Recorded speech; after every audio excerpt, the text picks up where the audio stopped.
Hello, I'm Isaac Hayes III, founder and CEO of Fanbase, and I'm here with a very important message.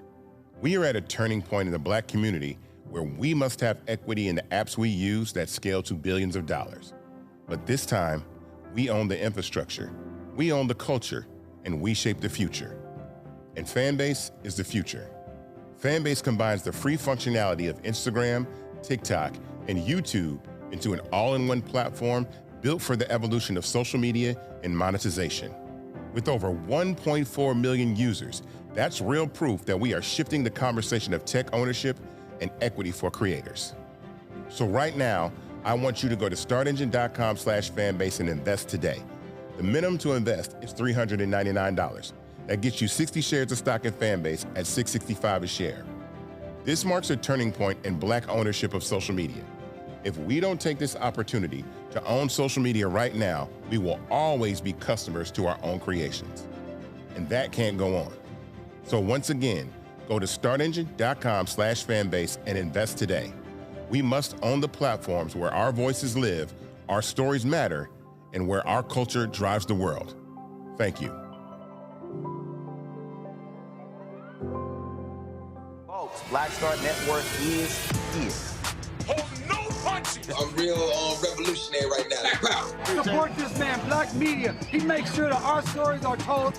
Thank you for being the voice of Black America, Roland. Stay Black. I love y'all. All momentum we have now, we have to keep this going. The video looks phenomenal. See, this difference between Black Star Network and Black-owned media and something like CNN. You can't be Black-owned media and be scared. It's time to be smart. Bring your eyeballs home. You dig?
is Friday, September 26, 2025. Coming up on Roland Martin Unfiltered, streaming live on the Black Star Network. An ICE officer has been suspended after video emerges of him slamming a woman down to the ground in a very aggressive manner. Wait until you see this video. Also, 5 days from a government shutdown, House Democratic Leader Hakeem Jeffries is sounding the alarm. Donald Trump is trying to blame Democrats when Republicans control the House, Senate, as well as the White House. Also, many diplomats, a lot of diplomats walk out before Benjamin Netanyahu speaks at the United Nations. Wait until we show you the video. Also, Assata Shakur has passed away, the former Black Panther who was exiled to Cuba. That's where she fled, died at the age of 78. We'll tell you about her life as well. Also, Ellie Mistel talks about racism and how Donald Trump is trying to destroy the 1968 Civil Rights Act known as the Fair Housing Law. All of that next, right here. Roland Martin Unfiltered on the Black Star Network. It's time to bring the funk. Let's go. He's got it. Whatever the biz, he's on it. Whatever it is, he's got the scoop, the fact, the find. And when it breaks, he's right on time and it's rolling. Best believe he's knowing. Putting it down from sports to news to politics. With entertainment just for kicks, he's rolling. It's on go, roll, roll, y'all. It's Roland Martin, yeah. Rolling with Roland now. He's funk, he's fresh, he's real, the best, you know he's Roland Martin now.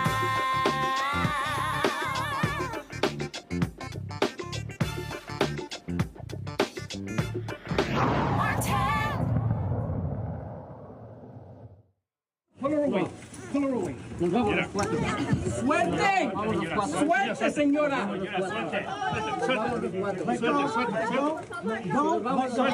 ¡Suelta a la niña! ¡Suelta a la niña! ¡Suelta a la niña! ¡Suelta a la niña! ¡Suelta a la niña! ¡Suelta a la niña! ¡Suelta a la niña! No estoy haciendo nada. Quédate aquí, quédate aquí.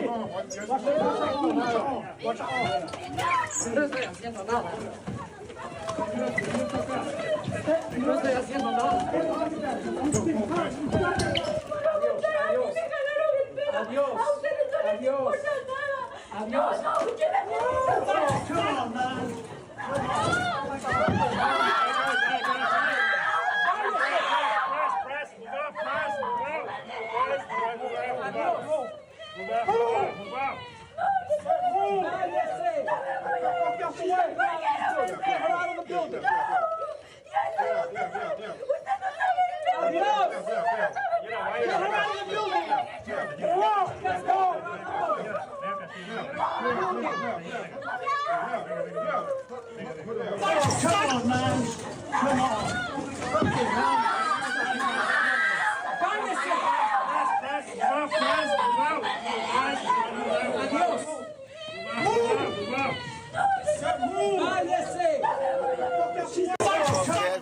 That shameful video has gone viral, and that particular ICE officer has been relieved of current duties after it has gone viral. He was tackling a crying woman inside the halls of an immigration courthouse in downtown Manhattan in front of her 2 children. That took place on Thursday.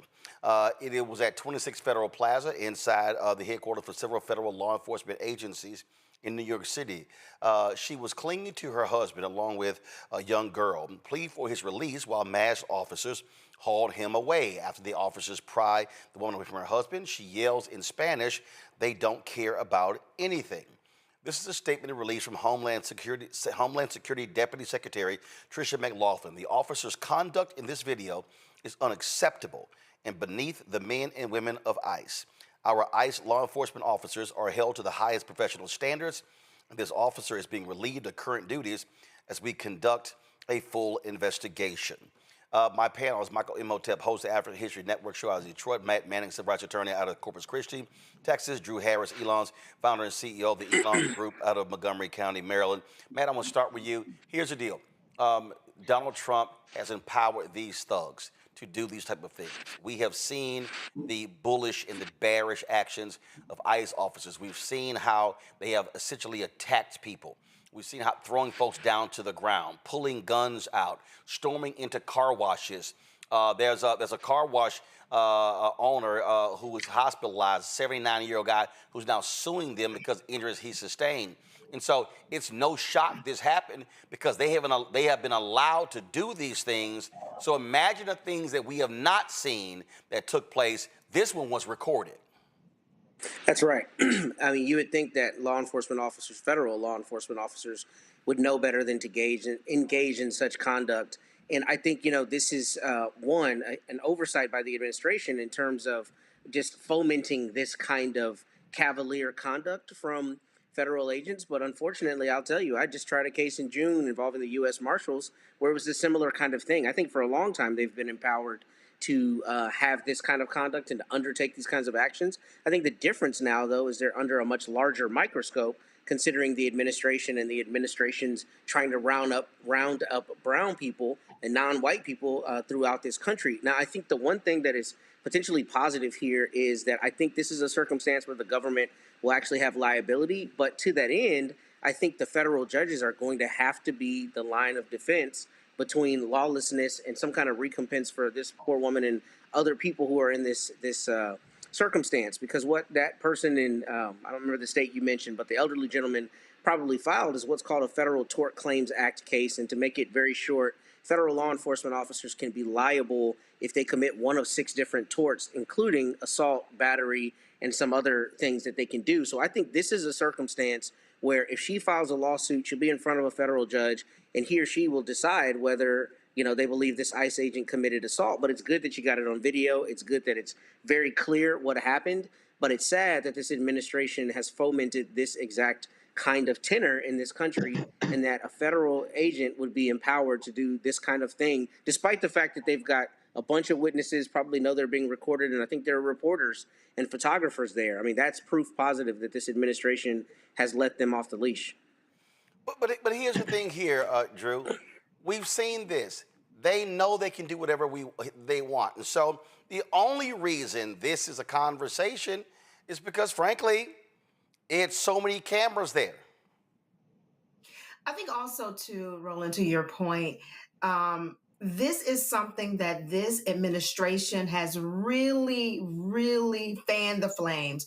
I believe it's performative that this gentleman has lost his job or is put on ice until, no pun intended, put on ice until there's some investigation. But I do not believe that anything is really, truly going to happen if media like yourself, Roland, and others are not tracking this story. I think it'll get swept under the rug because this is exactly what they expect for these people to do. This ICE iteration of ICE is about being thuggish and about doing whatever they needed to do. He felt emboldened even though the cameras were there. If there was any hesitation, he did not show it because he felt like he had the right to do so. Michael. Yeah, Roland. This once again is red meat to Donald Trump's white supremacist MAGA base. This is one of the reasons why they voted for him. This would distract them from a government shutdown where they could very well losing their Medicaid, losing paychecks, things of this nature. What we just saw is despicable, but also keep in mind now the budget of Homeland Security has been in ICE. They've been tripled because of the big ugly ass bill, and we're going to see more things like this. So it's good that this is recorded and this has gone viral, because this helps push back on some of this. But from reading the piece from the New York Times on this, her husband was at an asylum hearing at the courthouse. And a lot of these cases, when ICE shows up at the courthouse for arrest, they're arresting people who don't have a criminal record. Donald Trump said he was going after the hardened criminals and hunting down the bad guys, things like this, going after the worst of the worst. Okay, so this appears on the surface right now the opposite of that. Somebody who's following the procedure, showing up to court, things of this nature. So we're going to see more of this, but we have to fight against this. This is why elections have consequences. Well, here's the deal. They've now arrested the superintendent of schools in Des Moines, Iowa.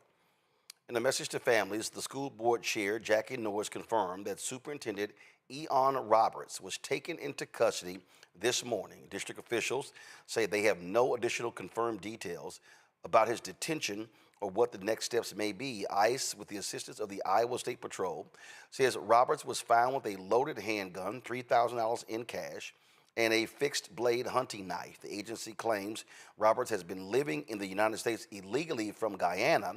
He was under a final order of removal issued in May 2024 and had no work authorization. He formerly was a principal in Maryland, has worked in education for a number of years. And to the point there, to Michael's point, Drew, they talked about, releasing, going after hardened criminals. The superintendent of schools, I don't think qualifies for that category. Listen, it's just like Michael said, the people who voted for this man that's occupying the White House, whether they try to admit to it or not, they voted for this.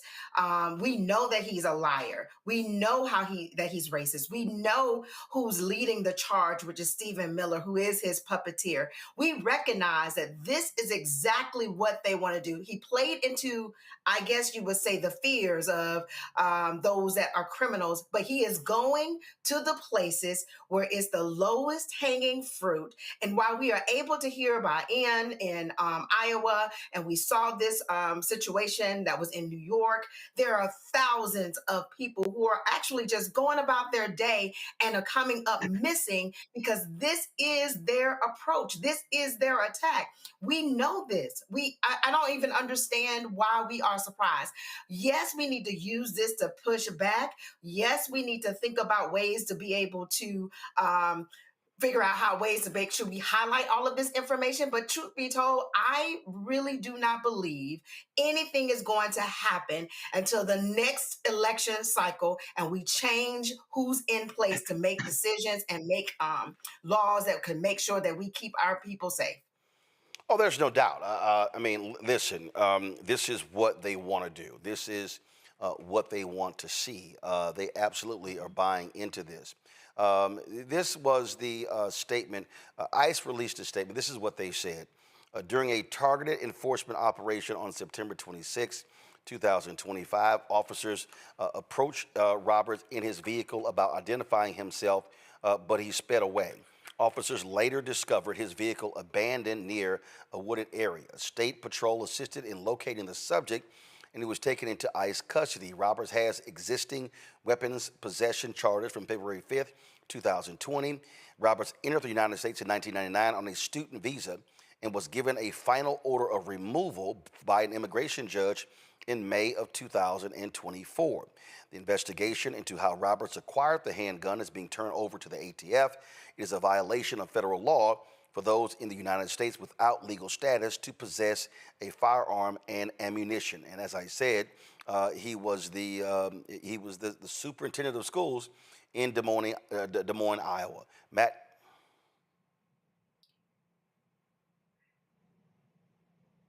Matt, you're muted. My apologies. I said I think Drew was 100% right in her commentary. The thing I am a little perplexed by, though, is one, if those charges are allegedly from 2024, then that's obviously the prior administration.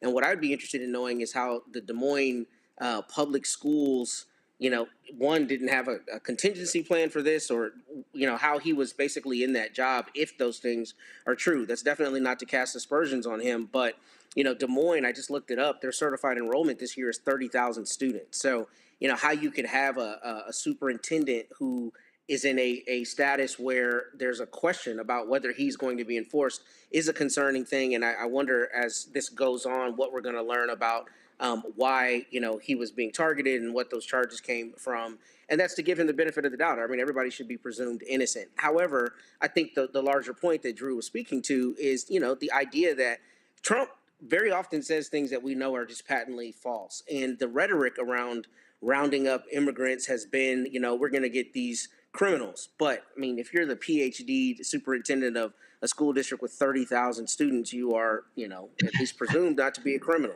So I don't know how that happens, and I don't know how, if you are MAGA, how you jibe with what is being said, but what is true, and that is that they're rounding up people who are not known to be criminals, which is in direct contravention of what they're saying. But beyond that, I mean, I am interested in knowing more, because if there was an order of removal from last year, I think, we have to be truthful about the fact that that did not emanate from this administration, and I'm interested in the information around that, because I think that context is important. Michael? Yeah, Roland, I wasn't familiar with this case here. So we'll see how this turns out. It sounds like he was doing a good job here. He came in on a student visa. We do know that overstaying visas is a big problem as well, but there's a difference between coming in to the country illegally and coming in on a student visa and overstaying the visa. That happens a lot, okay? But they did come in legally. So we'll see how this plays out. Hopefully it turns out the best for him. But you hope that he gets some type of the benefit of the doubt, or that there's some other details that we don't know about that are in his favor, because it sounds like he was doing a really good job in his position also. Absolutely. All right, folks, got to go to break. We come back.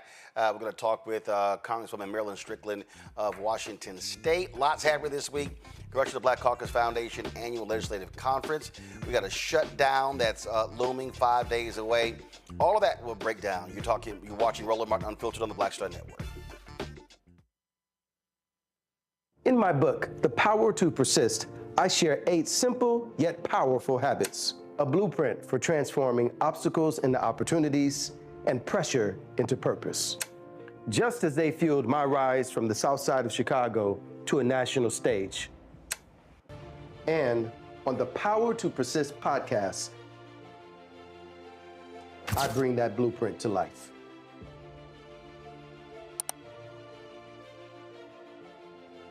This week on the other side of change. Hurricane Katrina, 20 years later. Cannot believe that it's been more than 20 years since we saw Black people and Black communities across New Orleans and the South being failed by our government. But it's a harrowing lesson. We're going to unpack how race and class intersect in ways and how we need to talk about this government doing more for our communities. Again, you're watching The Other Side of Change, only on the Black Star Network. What's up? It's the MCEO Talib Kweli. You are checking out Roland Martin Unfiltered.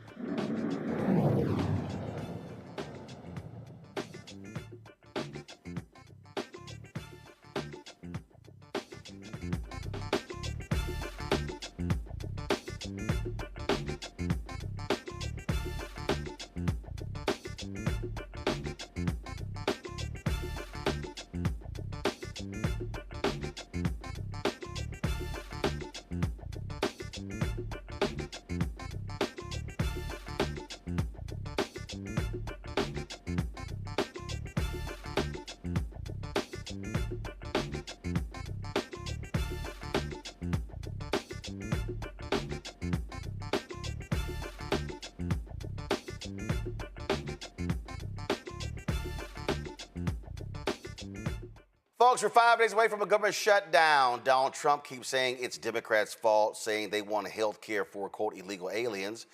Democratic leader Hakeem Jeffries says that's an absolute lie. This is what he had to say today in his news conference.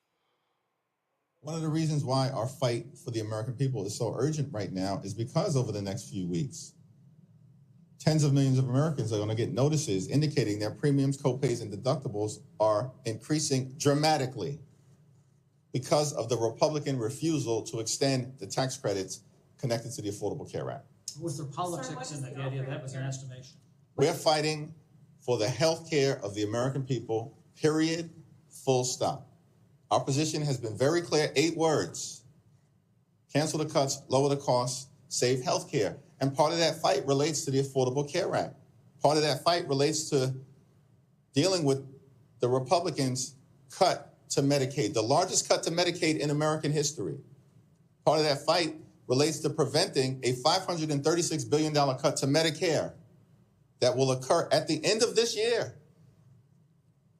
because of what Republicans did in the one big ugly bill if Congress doesn't act. Part of our fight relates to the fact that Republicans are closing hospitals, nursing homes, and community-based health clinics all across the country, including in rural America right now.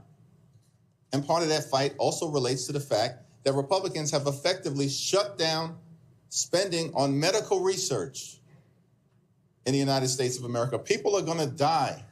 Cures for cancer and other terminal illnesses that were within reach are now being abandoned. This is like an unprecedented Republican assault on the health care of the American people, and Democrats are standing on the side of the American people. Joining us right now is Congresswoman Marilyn Strickland from Washington State. Glad to have her on the show. Good to see you. This is what's amazing to me. How is it Democrats' fault if Republicans control the White House, the House, and the Senate? It's not the fault of the Democrats, Roland, and I remind people of three things. The Republicans control the White House, the U.S. Senate, and the U.S. House of Representatives. So if there is a government shutdown, it is all on them.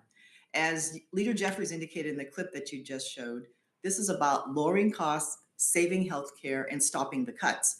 And 15 million people will lose access to healthcare. And it's not just happening in urban and suburban communities. Rural America, often the very people they represent will suffer from this. So the big ugly bill, the center of it has really been about healthcare. The Democrats are united and we are fighting against this. I saw something today, it was on Politico, where a Republican in the Senate said, why should Democrats negotiate on this if Russell Vought is going to just blow up the federal government in a deal anyway? And kind of makes sense. And so go through all of this just to have the Trump folks say, we're still going to do whatever the hell we want. Well, and I remind everyone too, Roland, they've already been doing whatever the hell they want. They've already been firing public servants and people who are doing everything they can to provide services. And so Mr. Vought can threaten all he wants, but I tell folks, they have already been making cuts. They are going to continue to make cuts. And it's really hard to trust them to stay true to their word. You know, I remember that when Joe Biden was president, Kevin McCarthy, the House Speaker at the time, Republican, actually went to the Oval Office and negotiated with President Biden. President Trump agreed to talk to Hakeem Jeffries and Chuck Schumer, and then, true to form, he got scared, he chickened out, and he backed out. So we had Ashley Etienne on yesterday. Long time, former aide to Speaker Nancy Pelosi. She also was communication director for Vice President Kamala Harris. And she said, listen, if Democrats don't negotiate, she said, then the question is, do they have the stomach for a shutdown? So the question is this here, what do y'all do? Y'all in a precarious situation. What do you do? Because you need 60 votes, obviously, in the United States Senate. And so what do you do when you have Trump who's blaming Democrats for everything? So I'd say a few things, Roland. You know, here's the question. Do you have the stomach for a shutdown, or do you have the stomach to let 15 million people get kicked off of healthcare, to have research canceled, to have people die? That's the choice we're making here. And so as we go through this process, and I will remind folks too, you know, the conversation about government shutdown seems to happen pretty frequently because we can't seem to get a budget passed. I think the bigger question as we step back from this particular episode too is, again, Democrats are fighting for the health care of the American people. The Democrats are on the side of the American people. And at the same time, big picture, why do we lurch from this drama to every drama, which feels like every few months because the government might shut down? It's irresponsible. But right now, the responsible thing to do is for Donald Trump to say, okay, I'm willing to have a conversation. He's not willing to do that. Mike Johnson is not willing to do that. And remember too, you know, they're just doing this because they think that we will blink.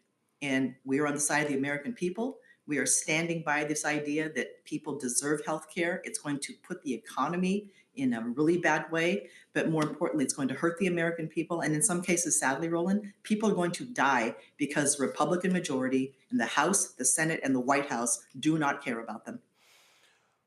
One of the things that we keep seeing and hearing is that the general public, when you look at polling data, and trust me, I get an earful from people all across the country. They say they have no confidence in Democratic leadership. I'm telling you right now, what they're saying about Senator Schumer, about Democratic Leader Jeffries, about DNC Chair Ken Martin. Again, when you look at the polling data, where Democrats stand, and that's juxtaposed to how Democrats are overperforming in these special elections. And so what's going on here? I mean, I'm telling you right now, that Charlie Kirk resolution, well, Leader Jeffries and three other Democrats, including 3 CBC members, voted for, that pissed a lot of people off. And so what has to happen to break through for congressional Democrats to communicate better to the public, for them to have faith in what y'all are doing on Capitol Hill? So I would say a few things. Congressional Democrats are communicating on a regular basis. And look at how we get information, Roland. We get it in so many different fractured places that it's hard to say, oh, I didn't see you on this show or this particular podcast. You know, Vice President Harris was on a show a few days ago talking about her book. But one thing she said is that there are a lot of Democrats up and down the entire ticket sending a message, sending a strong one, and you may not see them on every medium that you watch, but we are out there spreading the word. And remember this, you know, when we talked about the one big beautiful bill that Donald Trump tried to sell to America as something good, the Democrats were united and we were consistent in our messages. So now it's called the big ugly bill. So all we have to do is continue to be forceful, to send the message about Democrats care about the American people. Healthcare is a very big issue for people because, yes, it's about healthcare, but it's about the economic well-being of the American people. So what are we going to do to break through to people? We have to stay consistent. We have to stay on message, and we have to just keep telling the American people. Because right now, I will tell you, a lot of people get information from fragmented places. And let me give you one example. I have a good friend at home, and she said to me, I don't see you on these high-profile talk shows. And I had to remind her that I did a lot of press hits in different places, but maybe she didn't see me. So the idea that the Democrats are not out there is absolutely false. We are out there. We are working hard. And I will say, you know, the proof will be in the election in 2026. Questions for the panel. Drew, you first. Hi, Drew. Yes. Hi, how are you? Thanks for joining us. I think, you know, I just wanted to say one or two things. You talked about communication, and I wanted to really focus on the messaging. I hope that the Democrats and Congress, that we just stand really, really strong and be clear, just like you said, about the fact that not only are we standing on the side of the American people, not only are we saying we're standing up for healthcare, not only are we doing those things, but I think we also need to flip the script just a little bit and speak to the fact that those that are in power, those that were elected, never really liked the government.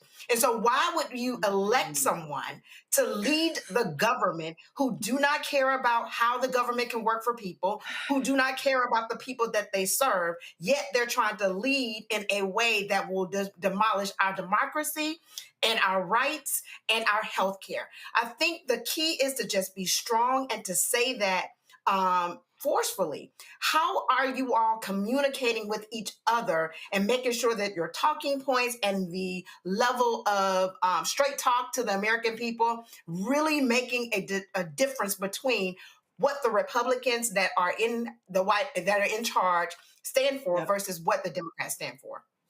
No, that's a really good question and a good point. And there are a couple things we have to do. Number one, we have to stay disciplined and on message. And we have to use plain, simple language that the American people understand.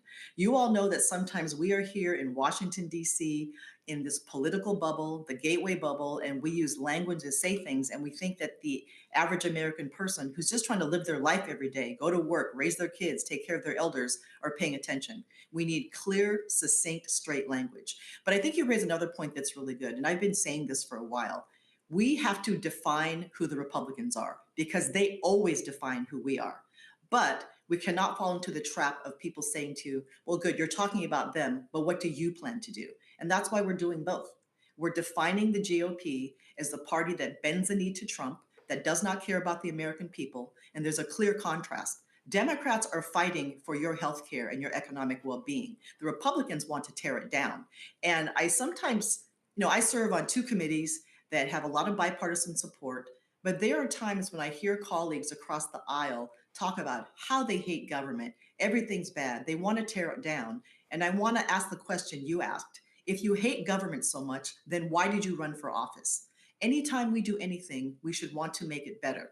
No disagreement there. But they want to burn down our institutions. They want to create a climate of mistrust. And that's everything. Government, the media, all of our institutions. They want to tear them down so that people don't trust them. And when people have mistrust, they're easily led to do the wrong thing. And anything, for example, like an election can be questioned.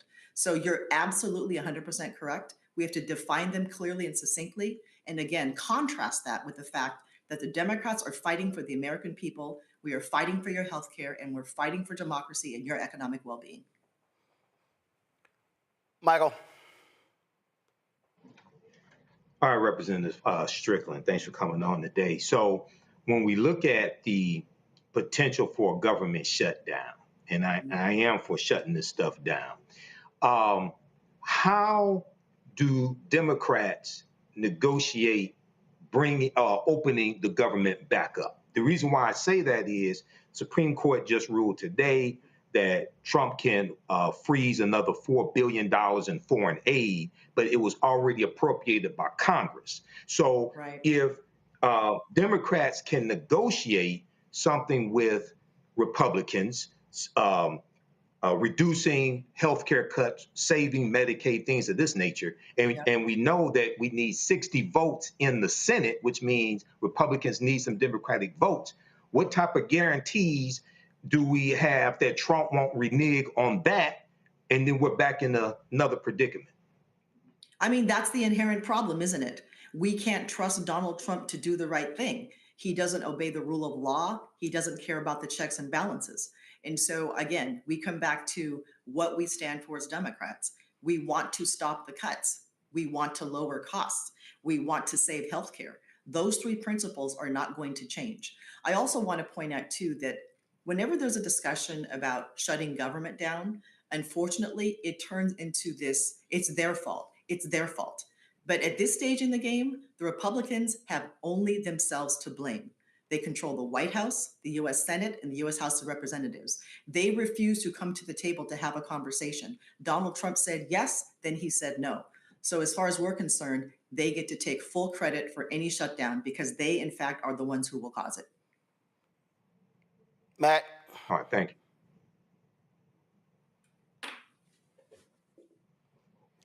Matt, you keep hitting your mute button, bruh. It's not that hard. Even for a Longhorn supporter.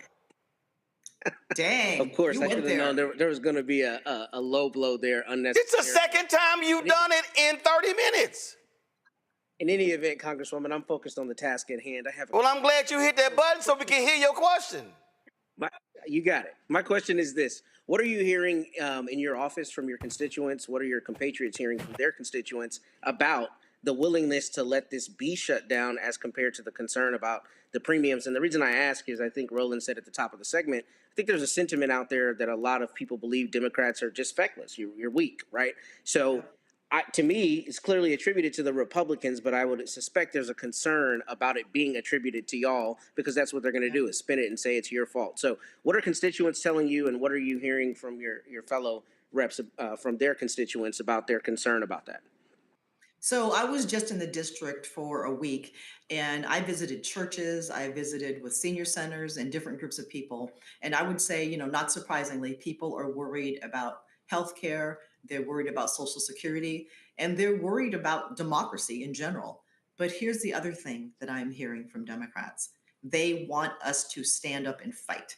And I've even heard from a handful of fellow employees who were saying, look, I'm lucky I have this job. I got some savings. If we need to shut it down, go. The American people want to see us fight for them, Democrats anyway. And so I think that we have to fight. We have to show that we have the courage to do this. And we are on the right side of everything. We are willing to fight for the American people and their health care. And what I'm hearing at home is absolute worries about financial stability and healthcare, but also the Democratic base wanting to see a fight. Yeah, they do want to see that, and I can just tell you that you know what bothers some people is that when you look at the folks like Congresswoman Jasmine Crockett, Congresswoman Alexandria Ocasio-Cortez, and others constantly being attacked. I mean, in fact, the twice impeached convicted felon in chief said this from the Oval Office, continuing his constant attacks on women of color. And also calling them low IQ. Roll what that idiot said, y'all, from the Oval Office.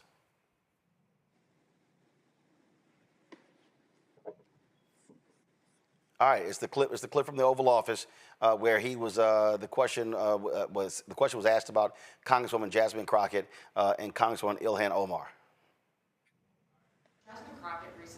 Jasmine Crockett.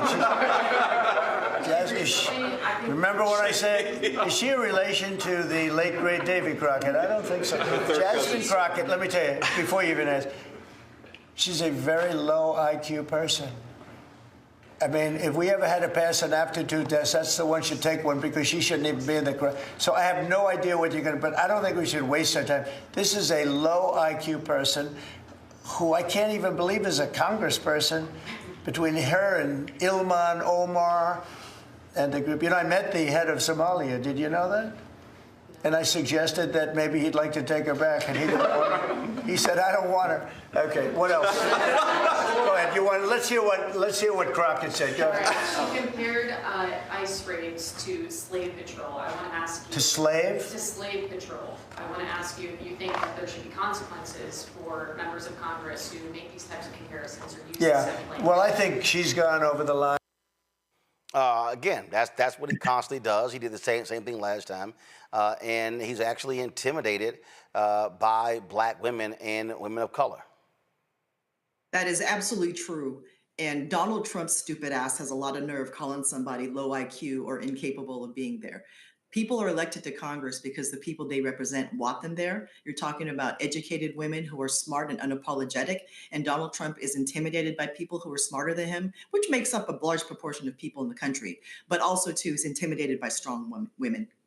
All right, then. Congresswoman Strickland, we appreciate it. Look forward to having you back. Thank you so much for having me, Roland. Nice to see you again. Likewise. Thanks a lot. Folks, got to go to a break. When we come back, lots to talk about, including the passing of Assata Shakur, some other stuff we want to deal with. Earlier this week, Chicago Mayor Brandon Johnson, man, he went off talking about the things that they were doing and setting some folks straight in Chicago. And so I'm going to play that for you as well. Lots to break down, but first, folks, you want to support the work that we do here at Roland Martin Unfiltered and the Black Star Network, please support us. There's a lot of stuff we got going on. We're completely redoing our Black Star Network website. We, of course, launching a couple of new shows as well, so your support is critical. And so you want to give to us via Cash App. Use the Stripe QR code. You see it right here, your bottom left corner. Use that for also credit card as well. PayPal's R Martin Unfiltered, Venmo's RM Unfiltered, Zelle, Roland at RolandSMartin.com, Roland at RolandMartinUnfiltered.com. Checks and money order, make it payable to Roland Martin Unfiltered, P.O. Box 57196, Washington, D.C. 2003 7-0196. Back in a moment. Said the quiet part out loud. Black votes are a threat, so they erased them. After the Supreme Court gutted the Voting Rights Act in 2013, Republican legislatures moved fast. New voter ID laws, polling place shutdowns, purges of black voters from the rolls. Trump's Justice Department didn't stop it, they joined in. In 2018, his DOJ backed Ohio's voter purge system, a scheme that disproportionately erased black voters. Their goal, erase black votes and political power. Yeah, that happened. These are the kinds of stories that we cover every day on Roland Martin Unfiltered. Subscribe on YouTube and download the Black Star Network app. Support fact-based independent journalism that centers African Americans and the issues that matter to our community.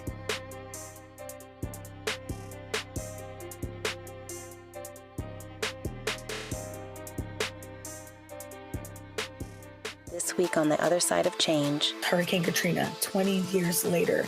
Cannot believe that it's been more than 20 years since we saw Black people and Black communities across New Orleans and the South being failed by our government. But it's a harrowing lesson. We're going to unpack how race and class intersect in ways and how we need to talk about this government doing more for our communities. Again, you're watching The Other Side of Change, only on the Black Star Network. Next on the Black Table with me, Greg Carr. An hour of living history with Dr. Richard Mariba Kelsey, thinker, builder, author, and one of the most important and impactful elders in the African American community. He reflects on his full and rich life and shares his incomparable wisdom about our past, present, and future. African genius is saying that my uncle was a genius, my brother was a genius, my neighbor was a genius. I think we ought to drill that in ourselves and move ahead rather than believing that I got it. That's next on the Black Table, here on the Black Star Network. Hi, I'm Swing Cash, Basketball Hall of Famer, and you're watching Roland Martin Unfiltered.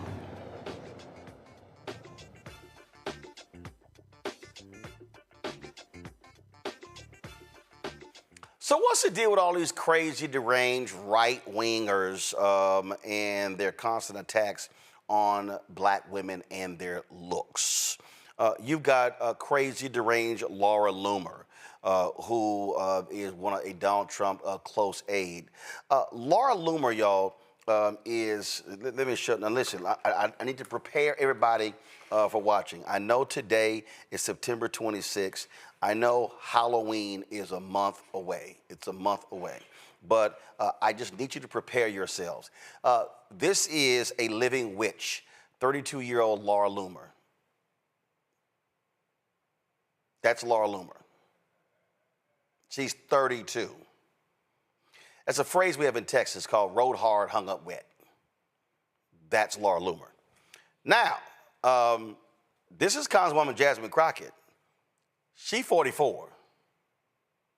That's 44. That's 32. That's 32. That's 44. Laura Loomer should not be calling anybody, I mean anybody, ugly. I'm just saying. Well, Congressional Black Caucus is happening this week, CBCF ALC, and at one of these forums, Congresswoman Crockett, she had a few words to say. I know that some may think that I am, younger than I am. But just so y'all know, I am 12 years older than Laura Loomer.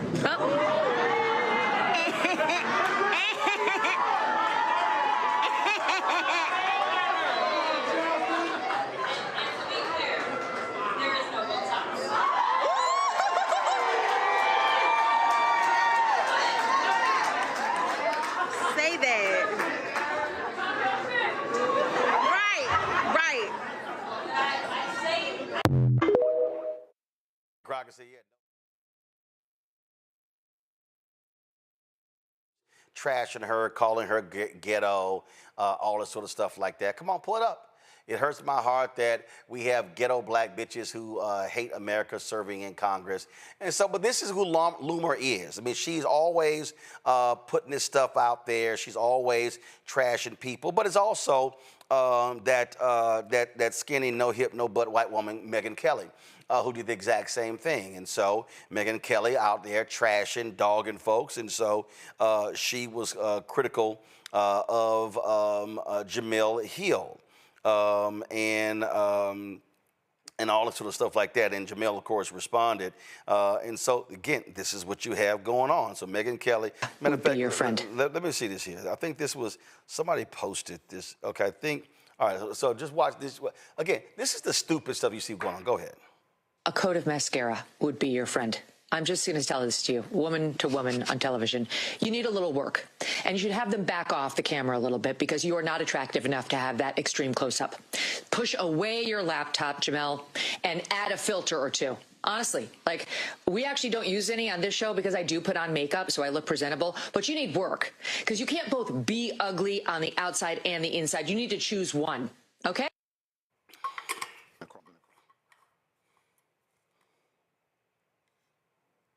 Worry about than what the Jemele Hill saying. You got more pressing things to worry about than what's coming out of my mouth, according to Don Lemon. So if I were you, I'd deal with that and worry less about what I'm wearing. worry less about what foundation number I'm using. If I'm using MAC products or Fenty Beauty, I wouldn't worry about that. I worry about my house because we good over here. And finally, let me leave you with this. In case it was any. If y'all out. Got audio, I need y'all to come on and be on this, please.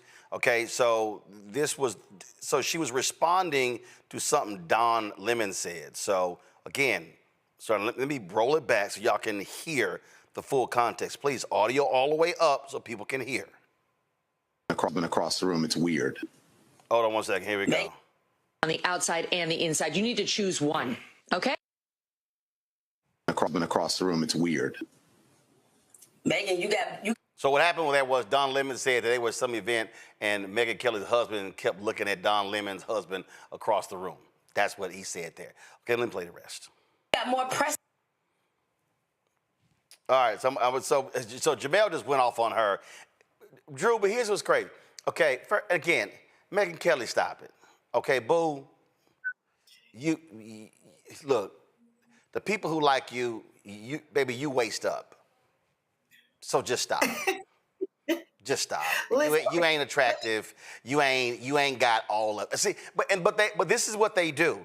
So Trump wants to diminish the intellect of black women. And then you have these white women, Megyn Kelly, Laura Loomer, others, who want to now detract and criticize the looks of black women. It's all about denigrating black women. The same way the Republicans wanted to, Michelle Obama, she looks like an ape, all that sort of stuff. That's them. That's what they do. So they don't want to have a substantive conversation, and it's childish and it's petty, and this is why Megyn Kelly is a disgraceful little mean girl. And see, this is why she thinks Santa was white. This is why she didn't understand blackface. Because again, these are the people, that's what they do. They don't want to have a substantive conversation. And I'm sorry, okay, Congresswoman Jasmine Crockett is a lawyer. Megyn, I guess she's a lawyer. They claim she's a lawyer, and I guess she failed at being a lawyer because she went into television. I don't know what the hell was happening there. Laura Loomer, I have no idea what that Looney Tunes is all about, but this is what they do. They want to denigrate the intellect and the looks of black women and women of color. So I took my glasses off because I am about 20 years older than Laura Loomer, and I still look better than she does. So I had to have her back, but I need to be able to see. Let me put my glasses back on. But let's be clear. I find it very rich when the Republicans, MAGA, or whatever we want to call them on the other side, talk about civility, talk about how we need to tone the temperature down, talk about how the folks on the left are eager to go after. But it seems to me that this comes from the very top. This comes from, as you said, the convicted felon that's occupying the White House. It comes from the very top, because what I know for sure, they are not only intimidated, but they are also afraid of the greatness that not only Black women bring to the table, but if and when we lead, we speak clearly, we come with all intelligence, we are ready to work and to serve. So here is the key. When you hear what the Laura Loomer and the Megyn Kellys have to say, what you hear is the jealousy. What you hear is the incompetence on their own part. A lot of times what they're trying to do is try to denigrate who Black women and Black people are because they have nothing else to stand on.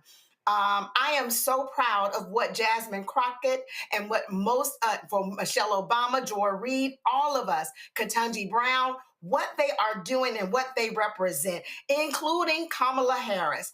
The key here is this. I think a lot of this conversation is busy talk. I forgot which one of my co-panelists talked about this. This is all about a distraction. It's trying to keep us from understanding what's happening with the Epstein file. It's trying to keep us from understanding what's happening as they take away our healthcare. It's trying to keep us from understanding and knowing what's taking place that's going to harm us in the future. It is taken away that they are really there for the rich and not caring about the rural America, because what they really want, what the MAGAs want, what the sycophants want, is they want to believe that anything that we receive is because something was handed to us. But truth of the matter is, we work harder, we're smarter, and we get things done. That is the problem here. We need to make sure that we stay on message and understand that we expose what's happening and continue to talk about what's real. As Black people, talking about our economic status, talking about our economic wealth, talking about what's right, talking about our voting rights, talking about our health care, talking about our housing. I don't have time. And I know that Jamil Hill and Jasmine and everyone feels like they need to respond. But honestly, we need to shake the dust from our feet and keep on stepping. But here's the reality, Matt, and I was talking to a couple of Republicans about this here. The Republicans actually are scared of Jasmine Crockett. Literally. The reason they cannot, the quote was, my side hates Jasmine Crockett because she's effective. And see, you have to return fire with fire. You have to, so it's like Trump. You want to give nicknames, you want to sit here and do this here, guess what? You got to hit him back with the exact same thing. And so, I'm like straight. Jamel had all the smoke for Megyn Kelly, and I'm like, I was down with it 100%. This is what you have to do to say, hey, y'all want to swing? Let's swing. Well, you're right. I just want to say I noticed that I think the control room was playing a video and the audio wasn't up, so it sounds like there are muting issues all around tonight. No. You the king of muting issues, so you don't want to keep bringing that up. I just heard you asking for audio, which means it was muted. No. Actually, that's not what actually. Here's the thing. No, that's not what actually what happened. No, first of all, let's be factual here. We're playing the video. Do what you need. Video. No. The video was playing, and then when the video, there were 2 videos on there on that Twitter feed, and one stopped and one started. So when one stopped, audio pulled it down. All right. So, but your ass. Okay. The king of mute. But you might want to go on before you get cut. You ready, Roland? You ready? All right. I've been ready. Let's go ahead and move. You the one brought your problems back up. Look, I ain't bring up no problems, brother. I just mentioned God don't like ugly. Sweep around your own front door before you try to. God don't like ugly or Longhorns. Ask Ohio State. Oh Lord. Here's the thing. I think you're right. And I think the thing about Jasmine Crockett is she's better at their game than they are. You're exactly right. She's effective. She's sophisticated. She's brilliant, but she's very good at the sound bites. And I'll tell you, I think we live sometimes or all the time now in a very unserious world. I think we should be, repulsed by the fact that a lot of our politicians are always seeking sound bites. However, I think strategically right now it's necessary to have somebody who's an effective communicator for the pushback. And Jasmine Crockett is the exemplar of that. So, yes, you're exactly right. They are afraid. But I actually want to address a different element of this that I haven't heard addressed yet. You know what really especially bothers me about the Laura Loomer comments is the fact that white people love to cosplay with anything Black or what they think is urban or hip hop all the time until they need to reclaim whiteness because they think that gives them some superiority. That isn't every white person, of course, but we see that all the time. You look at, Russell Simmons' comments from years ago about 70% of hip hop being bought by white people. Anecdotally, that is true. Young white people all the time will tell you about how they listened to this record, how NWA was so important to them back in the 90s or whatever. But then when it becomes advantageous to distance themselves from Blackness, they start to denigrate it. And that's exactly what you see Laura Loomer doing. I don't know her background, but I guarantee you, she's listened to hip hop records and talked about how she likes some rapper. But then when it becomes advantageous to tear down a Black person, it's now calling them ghetto and Black and all these things that you would otherwise be embracing. And I think that's an insidious thing. And I think it is proof that often white people are going to cosplay when it's advantageous and then, reclaim their whiteness when they need to be back on a pedestal. And that's what I saw when I first heard those tweets that just really infuriated me. Yeah, and you also really shouldn't call people ugly when you literally went from this to this. Like I warned people, Michael, I gave them a trigger warning. Yeah. Wow. Wow. Well, maybe, maybe she's dressing up for Halloween early. I don't know. But only in this crazy administration with Laura Loomis. Somebody posted this here. My little granddaughter just won't take off her Laura Loomer costume. Isn't she precious? Okay, that was funny. I got to admit that was funny. Michael, go ahead. People should look in the mirror first before they call somebody ugly. But to Matt's point, yes, you have Republicans, many of them who fear Jasmine Crockett. Jasmine Crockett is brilliant. She looks younger than she is. We know white women don't age very well. I'm gonna go ahead and say it. It just we know a lot of times they don't. That's just the truth. That's just the truth. But also, this is the same antipathy that Charlie Kirk had for black women as well. Okay, and the reason why so many of them from the Trump administration were there for Charlie Kirk's funeral was because they think the same way he does. They hate black people just like Charlie Kirk hated black people. All you have to do is go look at the anti-black comments Charlie Kirk made, insulting the intelligence of black women like Michelle Obama and Joyanne Reed, the late Representative Sheila Jackson Lee, et cetera, saying they don't have the brain processing power, et cetera. And also, these same people, this is why they hate Kamala Harris, because they know Kamala Harris is more intelligent than any of them and is better at politics, et cetera. So this is what we're dealing with. This is why elections have consequences, okay? The reason why we're dealing with all this shit that we're dealing with right now is more people voted for Donald Trump on the ballot than Kamala Harris on the same ballot. More people showed up to vote for him, and now he's going after everybody, even the people who voted for him. In Arkansas, the farmers are calling for a bailout. Donald Trump won Arkansas by 30 points in 2024. And the farmers are crying that they're about to lose their farms and things like this because of the tariffs, et cetera.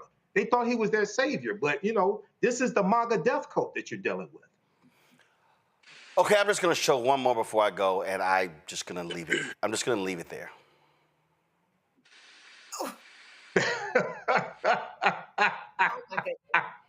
Oh my God! Oh my God! That's oh, what happened? Poor thing. Bless our heart. I'm just going to go to break on that one. I'll be back.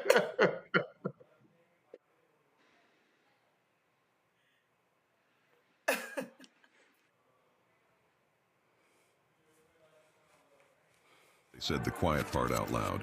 Black votes are a threat, so they erased them. After the Supreme Court gutted the Voting Rights Act in 2013, Republican legislatures moved fast. New voter ID laws, polling place shutdowns, purges of black voters from the rolls. Trump's Justice Department didn't stop it, they joined in. In 2018, his DOJ backed Ohio's voter purge system, a scheme that disproportionately erased black voters.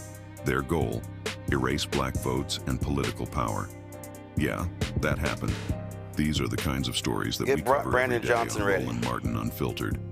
Subscribe on YouTube and download the Black Star Network app.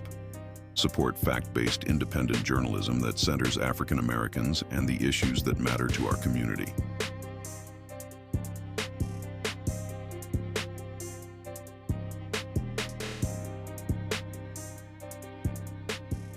In my book, The Power to Persist, I share 8 simple yet powerful habits, a blueprint for transforming obstacles into opportunities and pressure into purpose.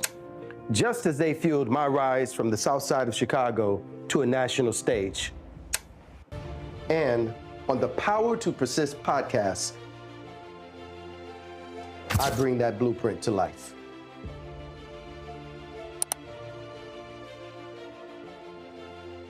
Hey, I'm Malcolm Lee, and you're watching Roland Martin Unfiltered.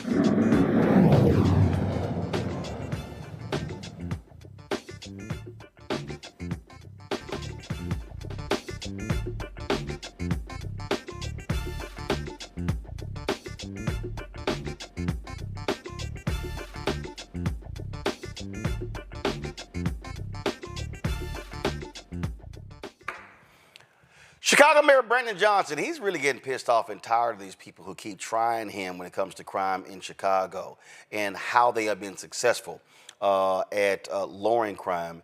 And when I say he went off last week on some folks, he went off, and you know what? He should have. Okay, let me just start with this. How about this? In 1974, there were 970 murders. Okay, 1995, there were 828 murders.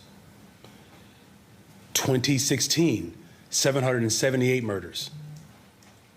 2021, 805 murders. This has been a problem in this city for a very long time. Now, my deputy mayor, Gatewood, this is the topic and the work every single day to drive violence down in the city of Chicago. So when you talk about what we're offering a better pathway so that we don't have 970 people murdered in our city every single year. Now, one is one too many, but you're not going to convince me that the people of Chicago only deserve law enforcement. I get so sick and tired of people believing that the only thing that black and brown and poor people get to get in this city are badges. People want jobs. It's why we've increased the ability for young people to have jobs in this city. People want health care and behavioral and mental health care. That's what they ask me. That's why we've expanded it. People want to be able to afford to live in this city.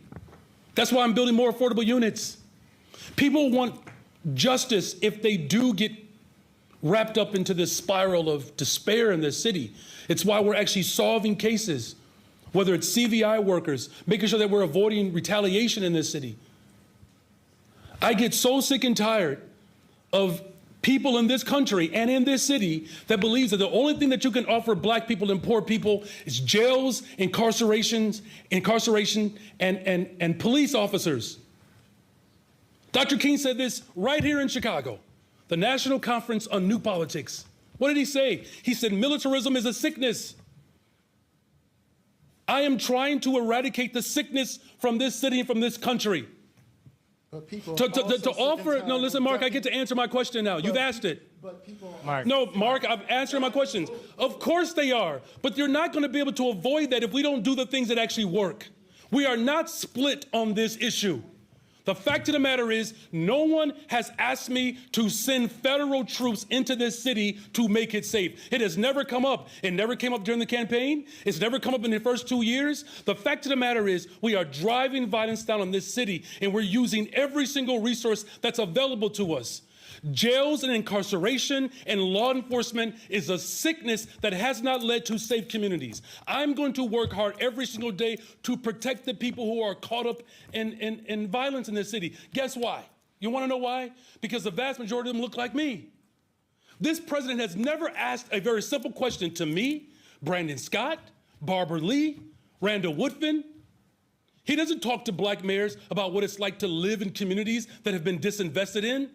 So no, we're not going to succumb to the sickness and the evil that Dr. King warned us about a generation ago. It didn't work in 74, when 970 people were being killed.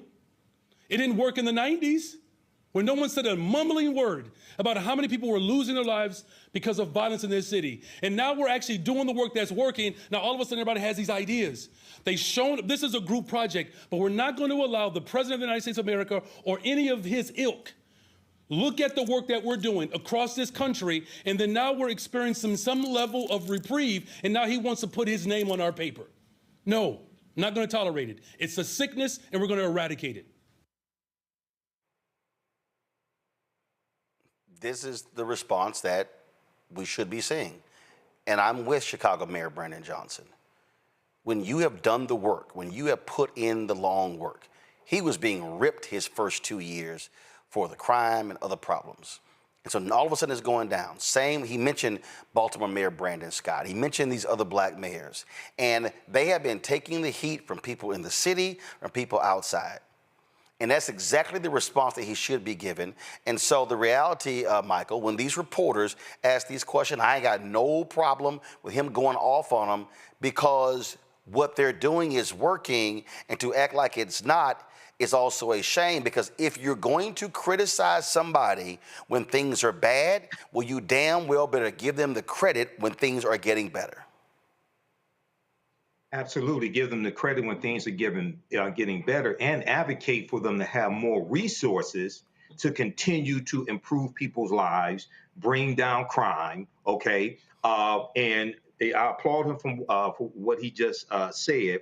Also, I encourage people to look at his press conference from September 2nd, 2025, because he talked about how also the Trump administration, the president's budget bill, the big ass ugly bill, cut $468 million from alcohol, tobacco, and firearms, ATF. And we know the ATF was working along with local law enforcement there in Chicago to track down illegal guns.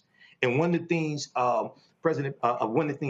Mayor Brandon Johnson talked about is how the Chicago Police Department has taken 24,000 guns off of the street since he took office. And he says 60% of those guns recovered came from outside of Illinois, many of them from red states, Mississippi, Indiana, other states like that. So one of the things that happens, and I know you talked about it here on the show, Roland, you have lax laws and lax gun laws in red states, and illegal guns flow into Illinois, flow into Chicago, and then Chicago gets the blame for it. So he's done a magnificent job. Yes, there's still work to do, but how the Trump administration and many white people see us, and some of them are on MSNBC, they only see us as needed to be policed as opposed to invested in and protected. So he needs to keep it up, and he needs more help. Drew? You know, I think one of the things I was thinking about, Mayor Brandon said it so wonderfully. I've always wanted to figure out, how do you say this? But he said that Black and brown people, or this administration or others, feel like Black and brown people only deserve badges. And when you look at, well, I think you said the big ugly bill, or whatever we're calling it, I don't even know why we're trying to rename it. This particular bill has cut community block grants. What are community block grants? What are they used? The community development block grants. They are used to create affordable housing. They're used to be able to build community infrastructure. They're used for public services like job training and youth job training. They're used for neighborhood revitalization. All the things that Mayor Brandon is talking about, and all of the mayors around this country, that is what is needed, providing the services to help lift the communities out of poverty. I remember way back growing up in Birmingham, Alabama, when we used to have the youth job training program. Every year, there was something for the youth to do in the summer to get a skill, to earn money, and to stay off the street. At the end of the day, these mayors are working with the resources that they have, and instead of this convicted felon that's in the White House coming and saying, hey, let's do more to make the communities safe by providing opportunities, they feel like sending badges and sending military in order to be able to impact and really continue to demolish the communities that we have. So I applaud him for being able to stand up and speak truth to power. All of these cities, what they need are resources in order to support those who are in need.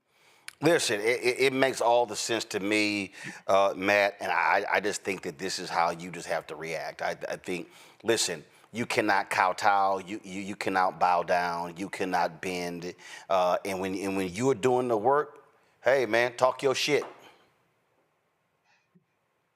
Women lie, numbers don't lie. And I think data is the way to approach it. Because I think when you come out and you delineate exactly what those numbers were, that dispels any myths. And we've talked about this on this show many, many times.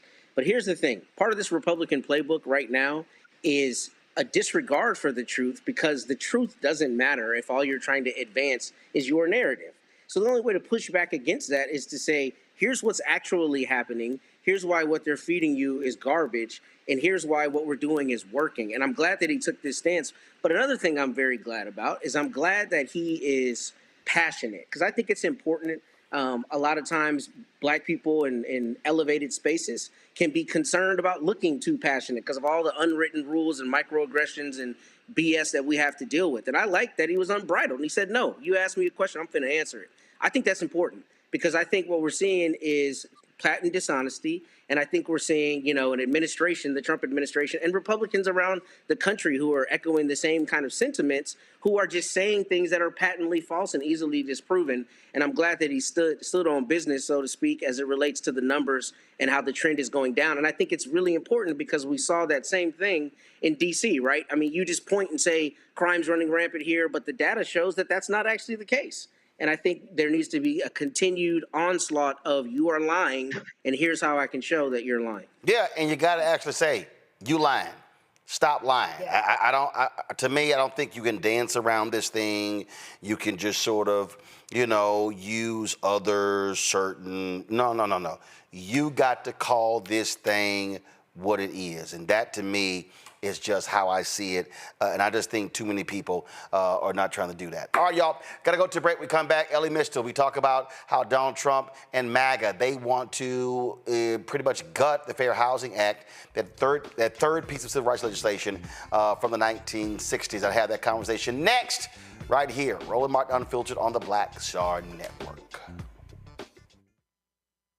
On the next Get Wealthy with me, Deborah Owens, America's Wealth Coach, we talk about the principles of mindset, strategy, and execution. This week, we're adding a fourth, faith. You're going to hear from a mother and daughter duo who are helping thousands of Black women build wealth, all through their faith. You are more than you can ever imagine. Not just obtaining things to show that, but seeing yourself. Making your faith work for you. That's right here on Get Wealthy, only on Black Star Network.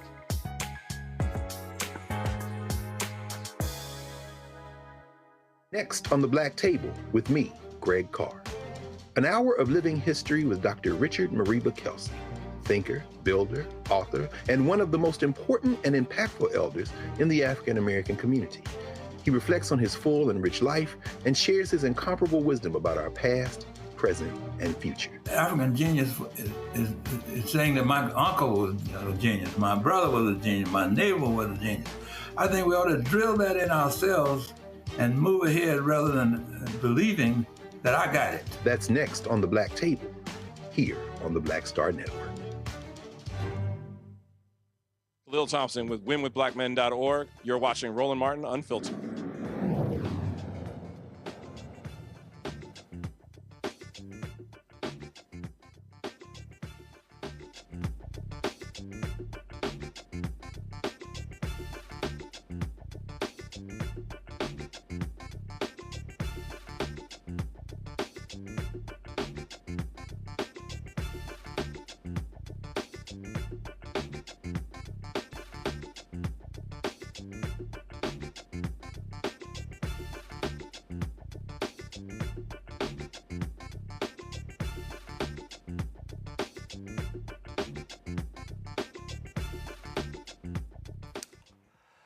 April 4th, 1968, Reverend Dr. Martin Luther King Jr. was assassinated in Memphis, Tennessee. The next day, President Lyndon Baines Johnson sent a letter to the House saying it is time that they pass the bill Dr. King gave his life for.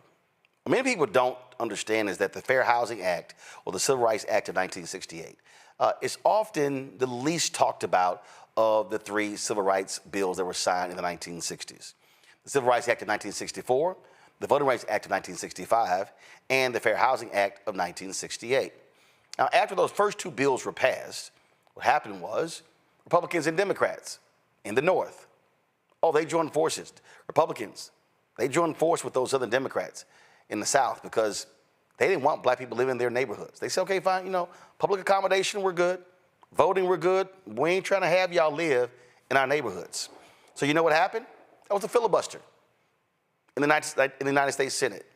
It was Black Republican Edward Brooke from Massachusetts who actually led the effort to stop the filibuster in the United States Senate. But it was still being upheld in the House. So after Dr. King was killed, LBJ said it's time to pass this bill. 9 days later, it was signed into law. This is what LBJ said in 1968. Even while President Johnson talked to Chancellor Klaus about America's responsibility in a time of crisis and challenge, word came from Capitol Hill that Congress had passed and sent to the White House the Civil Rights Act of 1968. Included in the measure was a landmark open housing bill, which, when fully effective, would forbid discrimination in approximately 80% of all housing offered for rent or for sale in the United States.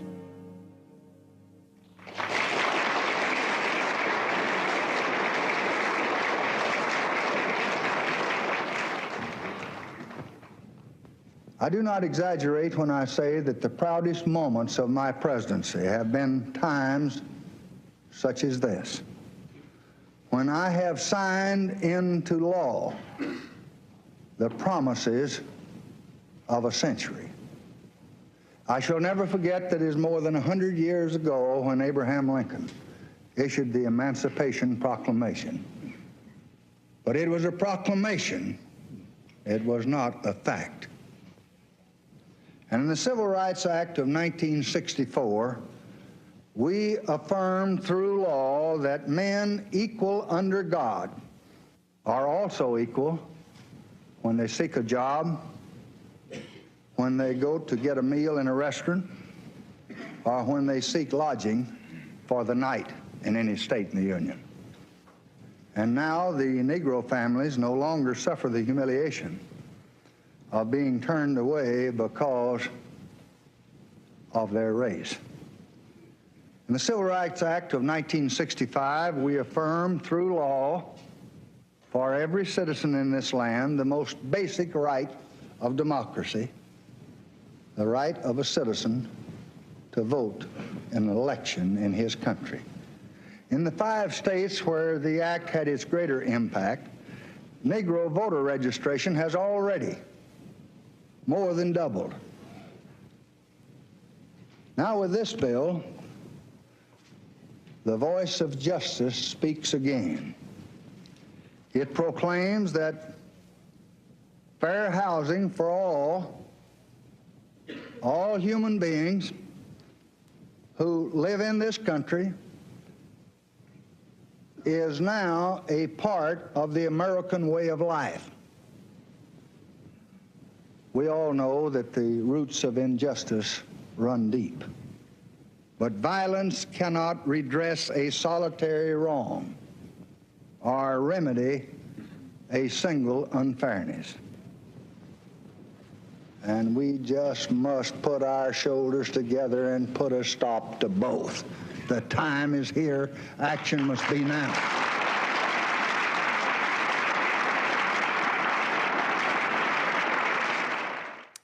Well, Donald Trump and MAGA want to gut that very act. I talked with Ellie Mistel, justice correspondent with The Nation, this week at Congressional Black Caucus Foundation, ALC, about this very issue. Here is our conversation. I've been talking the last 8 months about how MAGA wants to defund Black America. They're going after every single infrastructure in Black America. The downfall of America began with the Civil Rights Act. Charlie Kirk often talked about, how it was a massive mistake. So folks need to understand what's at play here. They want to get rid of civil rights protections. It's a three-legged stool, right? It's a three-legged stool to build social, racial, and economic equality in this country. And the 3 pillars are the 64 Civil Rights Act, the Voting Rights Act of 65, and the Fair Housing Act of 1968. And Fair Housing Act, it's less heralded, less people know about it, fewer people talk about it. It's not even called the Civil Rights Act of 1968, right. It's called the Fair Housing Act. It is one of the 3 most important pieces of legislation that's ever passed. Why?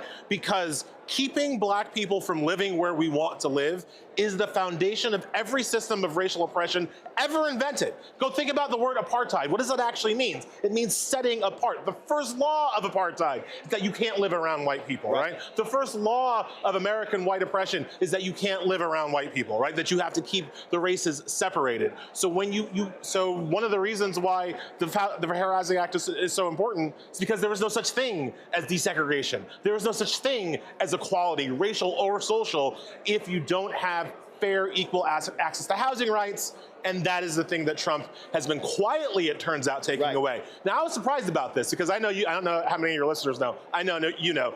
Trump and his slumlord daddy got sued for violating the Fair Housing Act in 1973. They got sued. They had settled the DOJ. They admitted no guilt. You know how Trump does these things. But this is what they got sued for. So I thought that, now that he has all this power on, these white supremacists are bending to as well, that would be the first kind of frontal attack on this law that got him sued. He hasn't done it frontally. He hasn't done it loudly. He hasn't done it the usual Trump way. He's been doing it quietly under the scenes, behind the scenes, but there was an explosive report from the New York Times that shows that the staff of the HUD, of Housing and Urban Development, that have been reduced by 65%.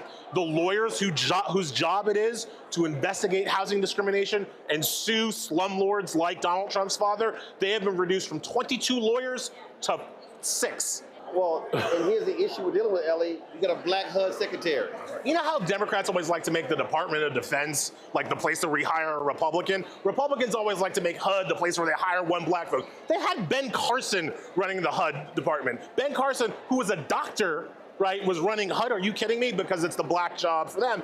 But this black HUD secretary, he's no better than any of the white supremacists in the administration. He is willing to undermine and destroy the Fair Housing Act. The HUD usually issues 35 challenges over housing discrimination a year. So far in the Trump administration has been 4. So I had ProPublica, they had a report, and I had them on the show, where there was a case out of Texas where they had the evidence that these white folks in this HOA discriminate against black people. What does Trump do? They drop the case. Absolutely, and that's what they've been doing. The head of the deputy undersecretary, the person at the Department of Justice who's supposed to be making these suits, he wrote 2 memos, and in one of the memos he said that he wasn't going to pursue tenuous theories of racial discrimination anymore. One of those tenuous theories that he highlighted was racial discrimination in housing appraisal. Now, Roland, you own your home, I own my home. If you were talking to a black person who owned their home, who was about to sell it, what's the first thing you would say? Do not let a white appraiser appraise your home. It's the first thing you would tell them. And if it's going to be a white appraiser, you'd be like, and if it's going to be white, then have a white family, take down all your black art, make sure a white family is standing in for you, because we know that white people will undervalue our homes. And again, that's just not like word of mouth talking. Right. The Brookings Institute did a study on this. They found that black-owned homes in black neighborhoods were undervalued by 20%. Right. And this costs, and this goes to your point about the economic attack on our community from this administration. Racist home appraisals alone cost our community $162 billion. And that's from the Brookings Institute. I'm not doing the math. But it's not even just the Brookings Institute. That was a major piece under Biden-Harris. And I remember when I was on Patrick Bet-David's podcast, and I raised that issue. And then he was like, well, what are you talking about? I said, what are you talking about? I said, they studied 47 million transactions, and looked at the census tract, they compared it, and they showed similar census tracts, similar deals, black homeowners being discriminated against. And so the Biden folks mandated training, things along those lines. And so Trump comes in and okay, screw all that. They also mandated protections for LGBTQ plus people from housing discrimination. Because again, if there's any community that's been discriminated in housing as much or nearly as much as black people, it's been gay people, historically speaking. And so Biden-Harris added protections for the LGBTQ community, which again, Trump's, this guy at HUD, they've taken those away as well. And again, what I keep trying to lay out to our people, this has an economic impact on us. And so this is not just some thing. And what we know First house I tried to buy in my neighborhood. Listen, I actually, look, when I tried to buy a house before, what was interesting is they asked me and my wife they wanted to see deposit slips. And I was like, ain't nothing legal about that. And it was like, oh, so forget like what you say your income is, which was easily proven. They couldn't imagine that our income was more than $300,000-$400,000, and want to see actual deposit slips. I tell them, y'all can go to hell. My mistake was that I showed up at the home inspection. And I showed my blackety black ass up at the home inspection, and suddenly the white homeowners, they took their house off the market because they knew that they couldn't sell any. They knew that I was a lawyer by that point, that I would sue them. So they just straight up took their house off the market.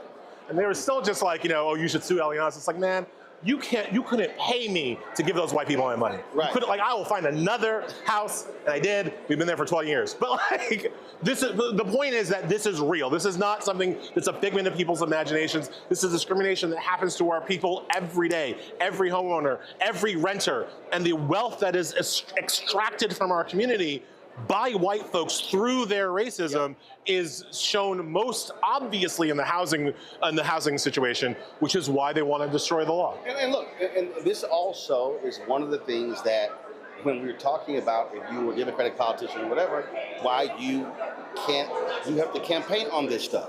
You got to make it plain. It can't just be sort of you just mention it in passing. It has to be made economically. It has to be made economically. That's how you have to make this argument. People to understand what's going on. Absolutely. You have to show them in dollars and cents. You have to show them, hey, have you ever faced racism, but they told you it was Equifax doing the racism, not your landlord? Actually, it's your landlord, and here's how my policies are going to help. It has to be that one-to-one clear. As we always say, okay, so folks out there, what can people do? Pay the damn attention, one, right? Just like be aware of what's happening, one. Two, a lot of housing discrimination happens at the local level.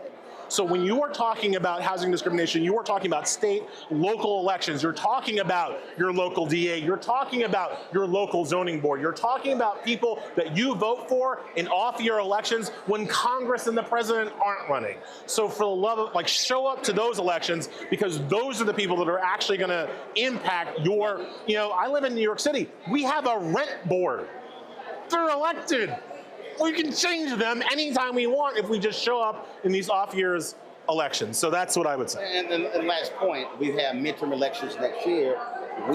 Whether we but this November, this year, 2025, some of these local officials are up for election, and you can change literally how it works in your community if you show up in overwhelming numbers. Well, in the case of you've got New Jersey gubernatorial election, you've got Virginia gubernatorial election, you've got House up as well. And so this has to be where we're making this a point at candidates forums, challenging them on these issues. What are you going to do about this in the state legislature as the governor to make sure it doesn't happen?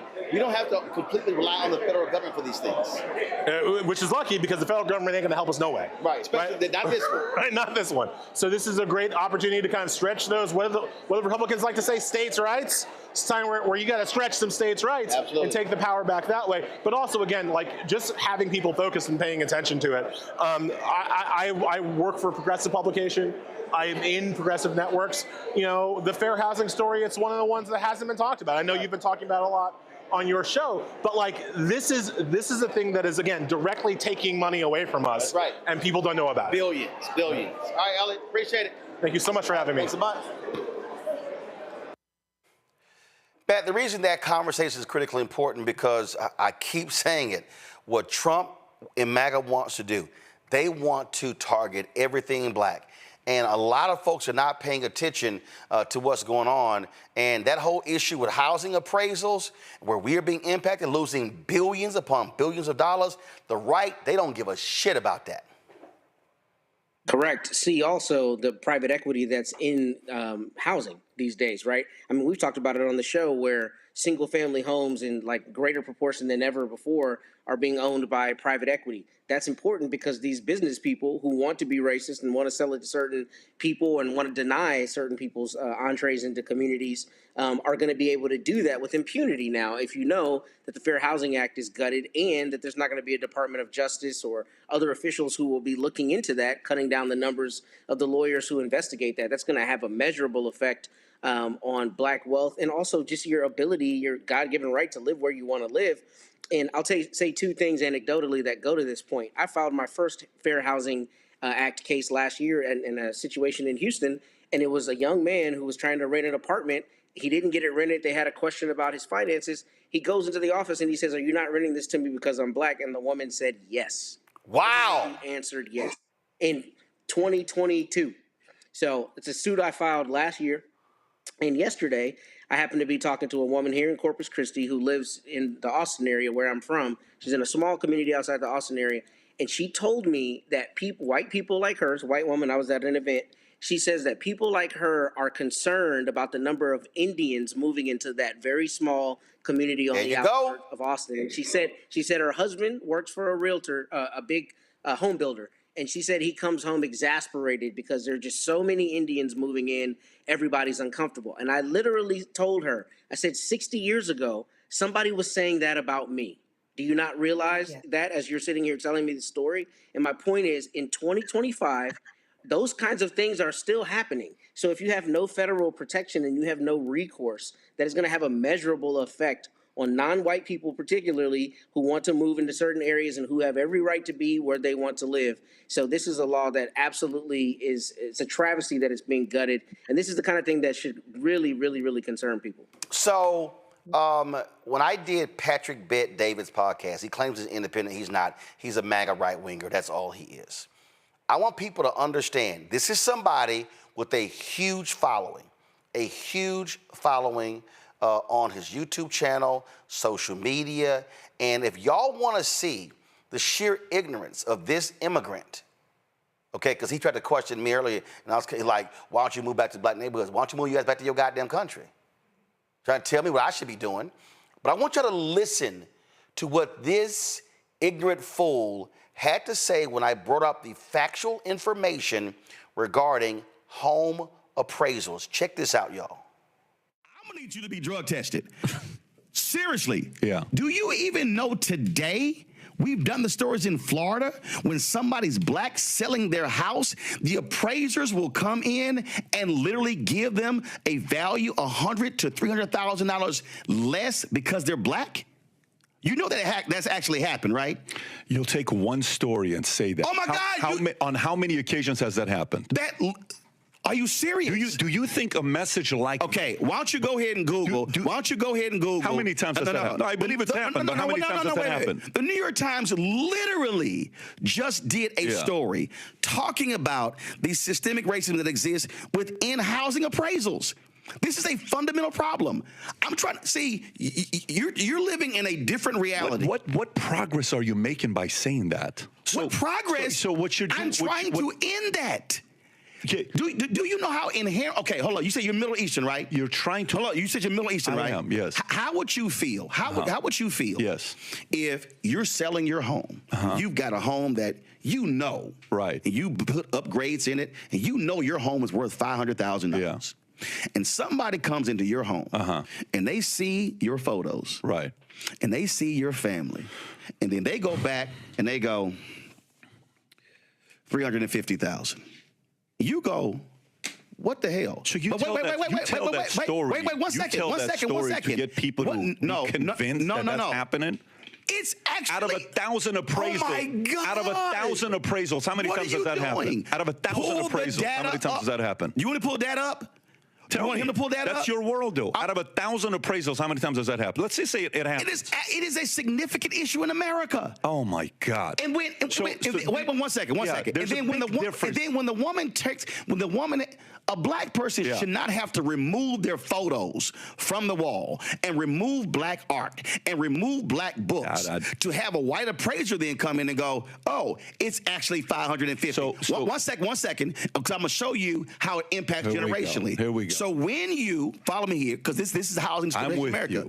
When you then get that lower appraisal, you then cannot sell your house for the higher value, which then means you are not then taking those proceeds and being able to invest, being able to send your kids to school. And what I'm trying to explain to you is there is a world out here that for some reason you're like living in Unity world that ain't the real America. Brother, I'm trying to get rid of that stuff. You have the wrong guy here. You have the wrong guy. I'm trying to get rid of it. Okay, good for you. I am as well, but you have the wrong guy here. And here's what I mean by that. So when you ask the question, what do you do if they appraise your house $350,000 less, right? That's your question. Okay. I don't see myself as a victim. I stopped looking at myself as a victim a long time ago. And by the way, being Armenian and Assyrian, you know what a lot of people in the Armenian community do? You know what a lot of people in the Armenian community do? They sell victimhood mentality. I'm raised with that, which is the statement of mechka. I know you don't know what the word mechka means. Mechka means, oh, poor Roland, oh, poor PBD. I don't see myself as a victim.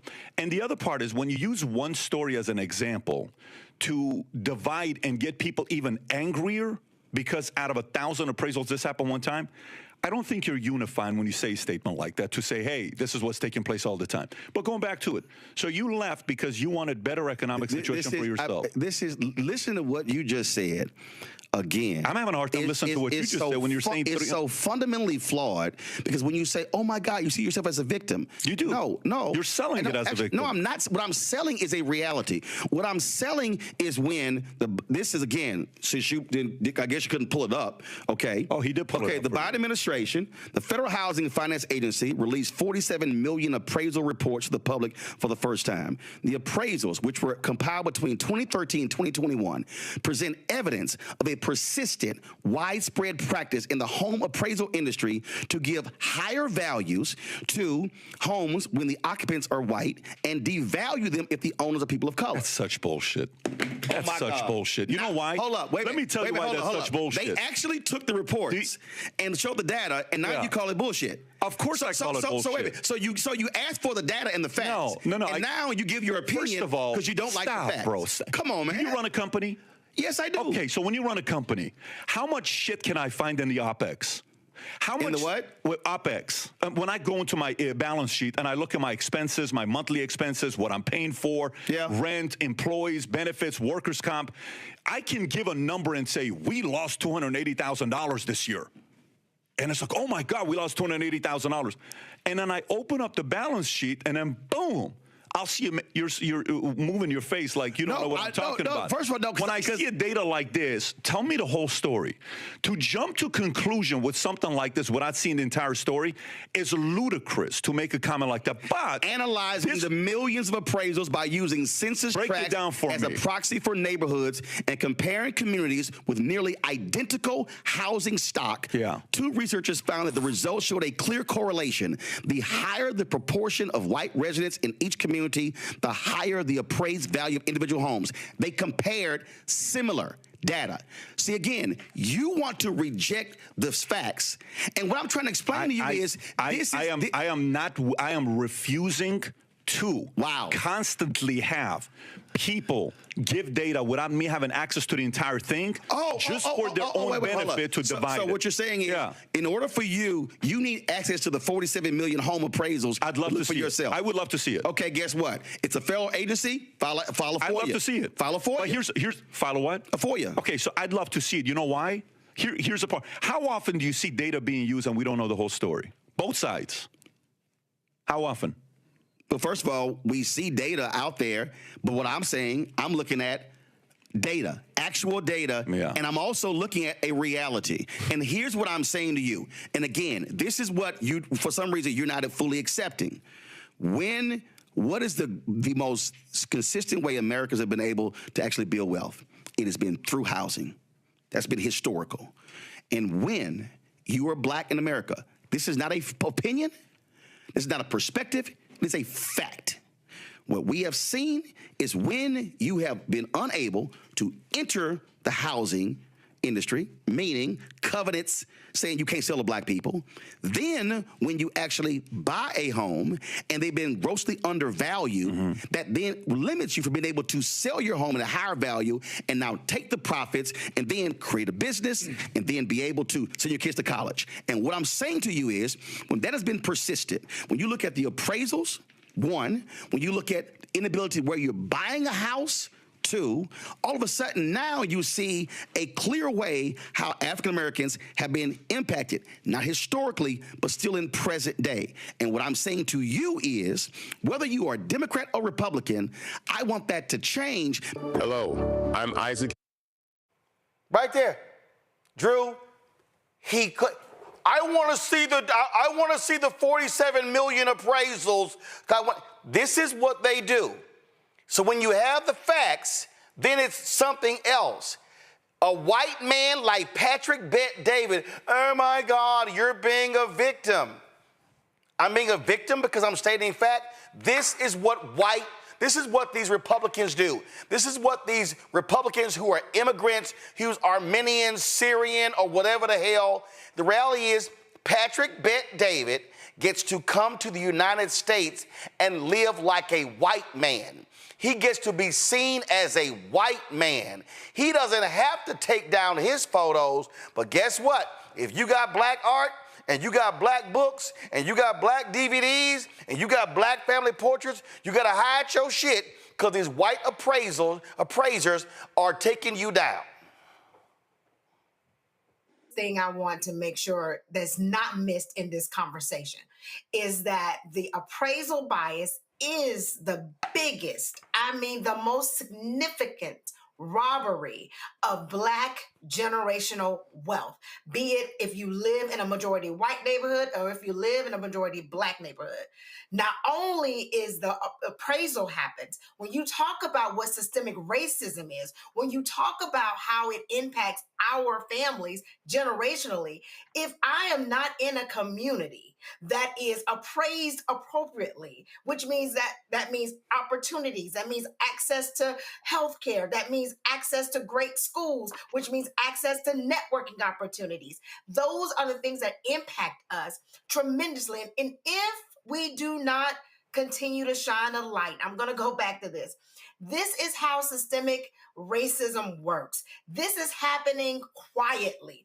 This is happening through memos. This is happening through backroom decisions. This is happening in the fine print. So that when we go out, if my husband and I decide to sell our home, right, we're going to have to take down this Obama photo. We're going to have to take down all of my AKA information. We're going to have to take down all of our Black books and our Black art from all of our travels, paint our house to be very plain Jane, just so that we can get what our neighbors would get for our home. And that is not fair, but it is life. And you know what?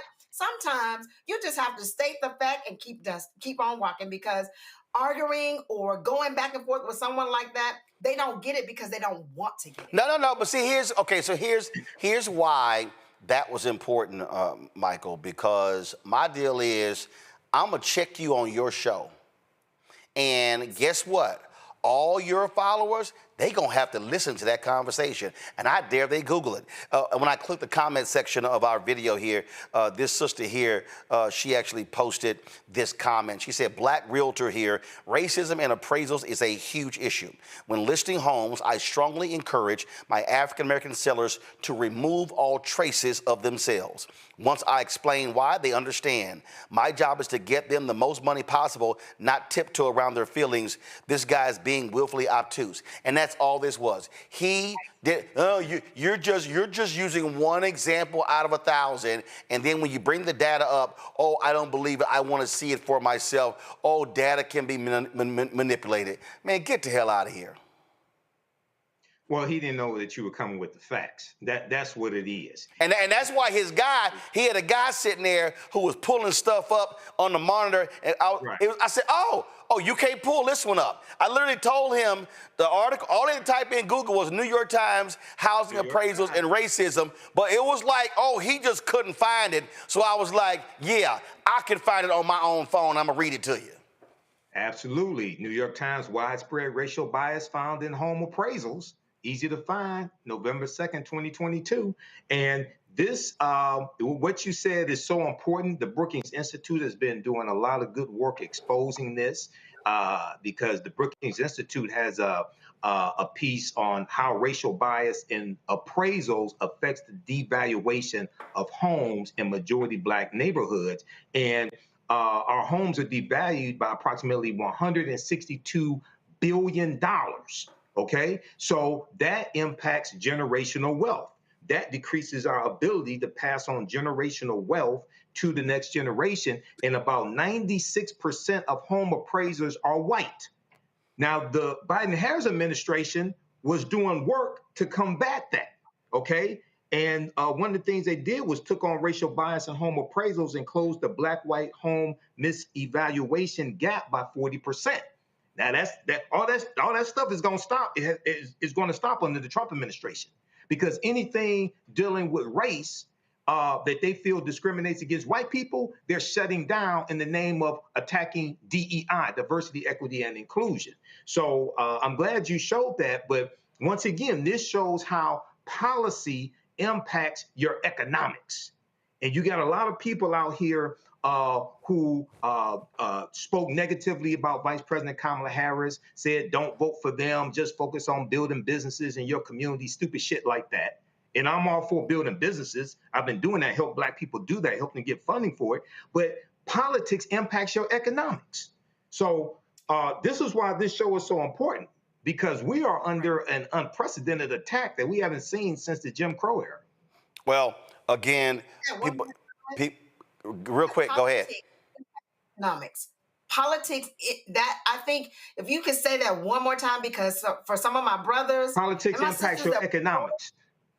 Yes. Yeah, politics impacts your economics. Politics is the legal distribution that scales wealth, power, and resources. So you have to understand how all this connects. I've been involved in writing public policy for the city of Detroit.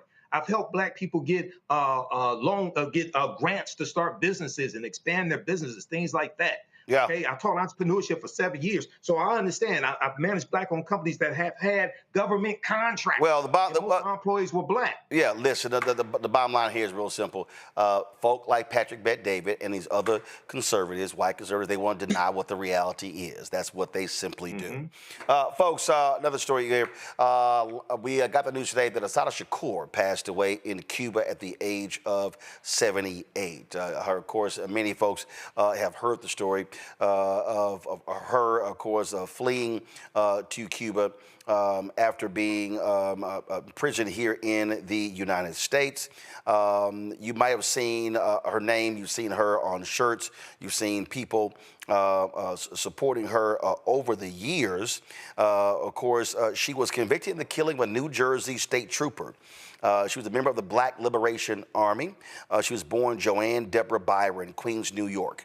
Her name became widely known in 1973 after a shootout at the New Jersey Turnpike that left State Trooper Werner Forster and fellow BLA member Zaid Malik Shakur dead. She was wounded in the incident and was arrested and later convicted of murder. In his death in 1979, she escaped from the Clinton Correctional Facility for Women in New Jersey with the help of armed allies. Years later, she has surfaced in Cuba, where Fidel Castro's government granted her political asylum. Her 1987 autobiography offered a personal account of her upbringing, political awakening, imprisonment, and escape. The book went on to become a touchstone for generations of activists. Shakur is survived by her daughter, Kukuya Shakur. Cleo Monago joins us right now. He, of course, has been involved in behavioral health. He's been involved Blacks Men Exchange, a number of different organizations. Joins us right now. And Cleo sent me if y'all have it, go ahead and show it. If you don't, Cleo sent me a photo today of him and Assata Shakur when he was in Cuba. Give me 1 second so I can pull this up. Give me 1 second so I can show y'all what it looked like. So this here is the photo here. So Cleo, tell us about how did you meet her? Well, I was in college and I got an opportunity to do a social political experience in Cuba, and I went there to meet Fidel Castro, who I also met, and Assata Shakur. I wasn't sure I was going to get the opportunity to meet Assata Shakur because of, as you just mentioned, the FBI, her being on the run, et cetera, and in exile, but I got the opportunity to meet her. And as you can see, I was a young chickadee at the time. And I see you got in the photo, was it Malcolm X shirt? Yeah, well, okay. I've been Black for a long time. I got you.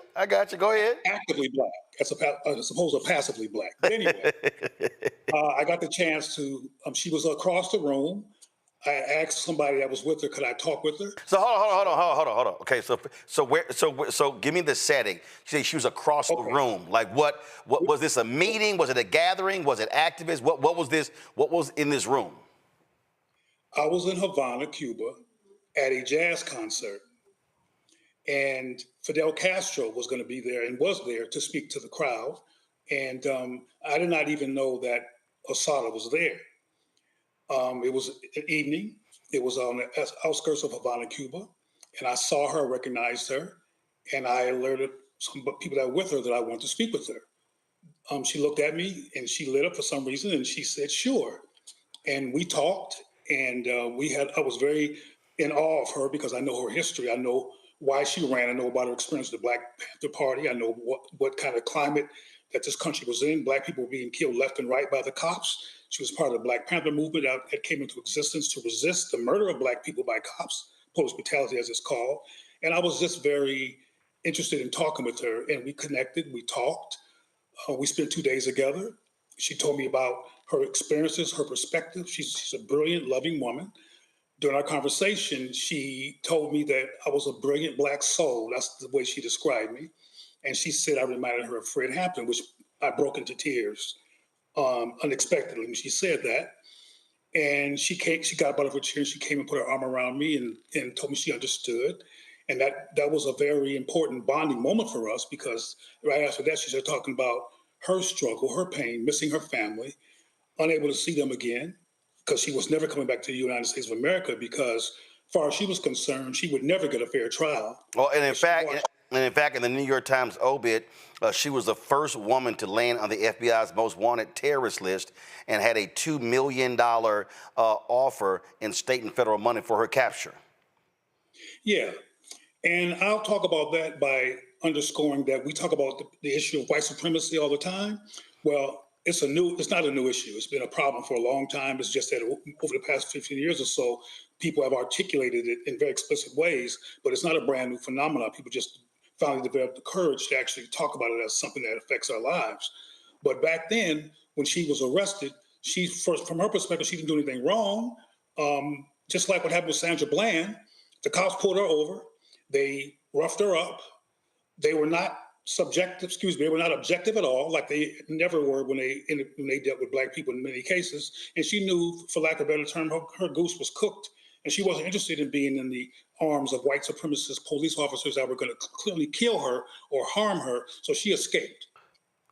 And she went to Cuba, and Fidel allowed her in there. As you know, particularly at the time, Cuba and the United States were in conflict.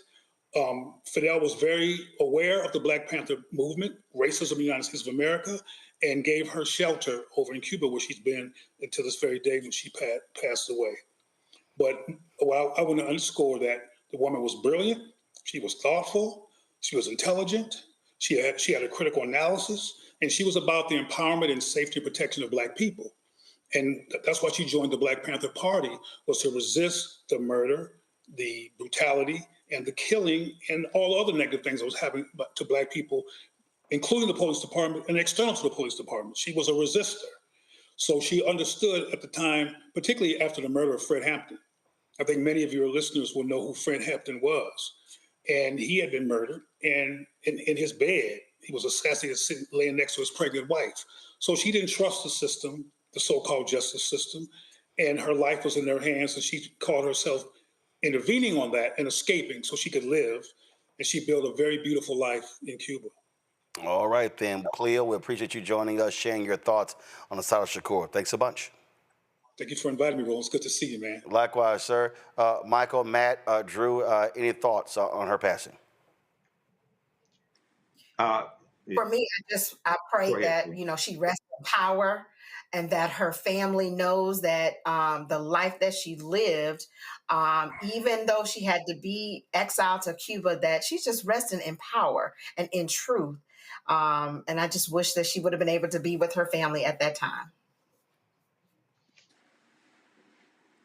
Michael, go. Roland, Assata Shakur, this is a big loss. She's an inspiration to generations, not just because she was the godmother of Tupac Shakur, but because former Black Panther Party member, Black Liberation Movement. And these brothers liberated her, as my teacher, Professor James Small, told me, who was in the movement. He said these brothers liberated her from prison. I was watching an interview from 2013 that former attorney Lennox Hines did on Democracy Now! And he broke down the case against her, the murder case against her and the New Jersey state trooper, against the New Jersey state trooper. And he broke down how she could not have done the crime, okay, because she couldn't even raise her hands above her head because of bullets that hit her. So he broke down the case, and she was convicted by an all-white jury. So this is the type of, as Cleo stated, this is the type of injustice that the Black Panther Party and the Black Liberation Movement, Black Liberation Army, this is what they were fighting against here in this country. And the fight continues today. Absolutely. Matt, anything? Yeah, the only thing I'm going to add is I saw something on Facebook right before the show that I thought was really important.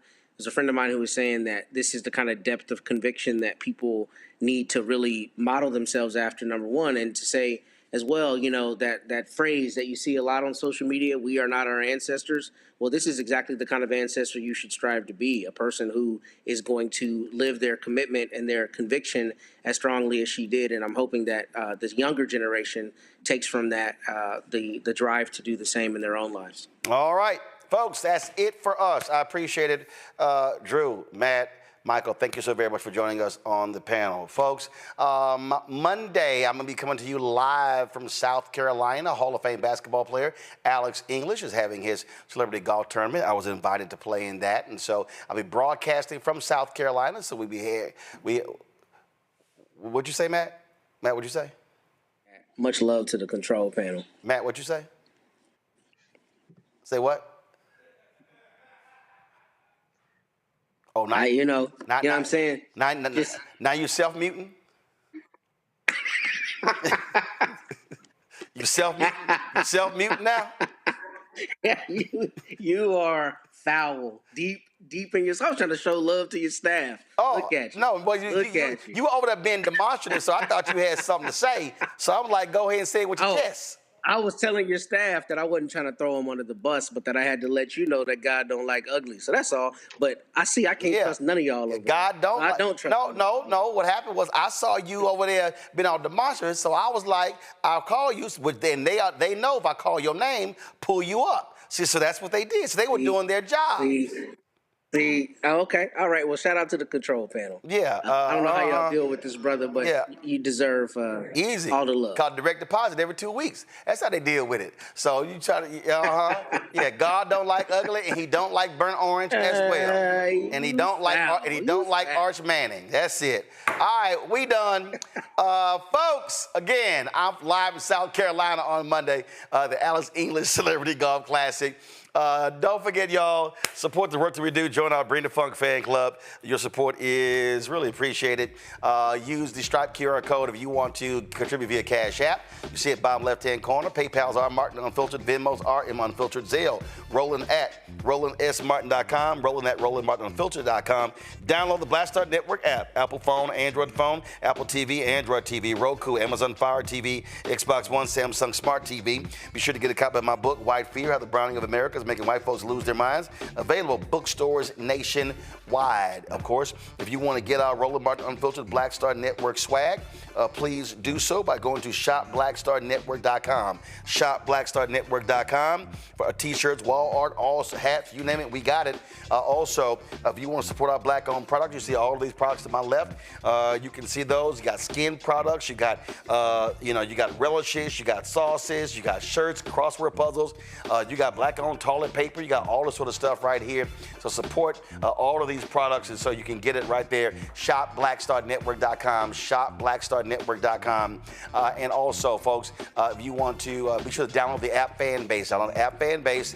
If you want to invest, go to StartEngine.com/fanbase. StartEngine.com/fanbase. Y'all know how we always end the show on Friday. We show all the folks who've donated. More than 36,000 people have donated to our show since we launched 7 years ago. And so we always show their names every Friday. I'll see y'all on Monday. Holla!